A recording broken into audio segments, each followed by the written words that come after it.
3 times IPL champions అయినటువంటి Kolkata night riders యొక్క కథ కంచికి చేరిందనుకోవచ్చు మామ.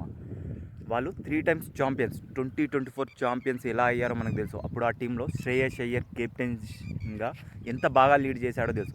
అండ్ 2025లో 2026లో మాత్రం వాళ్ళైతే చాలా అంటే చాలా డిసప్పాయింట్ చేశారు. నిన్న జరిగిన మ్యాచ్లో 180 రన్స్కి అయితే వాళ్ళు ఆల్అవుట్ అయ్యారు ఫస్ట్ బ్యాటింగ్ చేస్తూ. ఇక ఆ తర్వాత కంఫర్టబుల్గా గుజరాత్ జెయింట్స్ అయితే ఆ చేజ్ని కంప్లీట్ చేసింది. కెప్టెన్ శుభ్మన్ గిల్ అయితే ముందుండి నడిపిస్తున్నాడు ఆ టీంకు. ఆఫ్టర్ ఇంజురీ తర్వాత ఆడిన 3 మ్యాచ్లలో 3 హాఫ్ సెంచరీలు.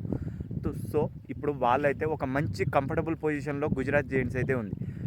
ఇక అటు ఆఫ్టర్ శ్రేయస్ అయ్యర్ కెప్టెన్షిప్ వదిలేసిన తర్వాత కేకేఆర్ యొక్క కథ మారిపోయిందని చెప్పేసి అనుకోవచ్చు మనం. Last year poor performance and ఈ సంవత్సరం ఎక్స్పెన్సివ్ ప్లేయర్స్ ఉన్నా కానీ వాళ్ళ దగ్గర నుంచి పర్ఫార్మెన్స్ రావడం లేదు.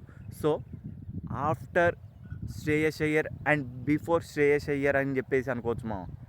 ఇదైతే కేకేఆర్ యొక్క కథ.